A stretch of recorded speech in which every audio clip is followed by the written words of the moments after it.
محمد سيد الكونين والثقلين والفارقين من عرب ومن عجم.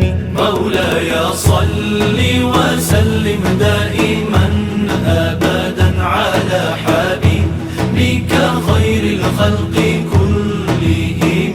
مولاي صل وسلم دائما أبدا على حبيبك خير الخلق كلهم.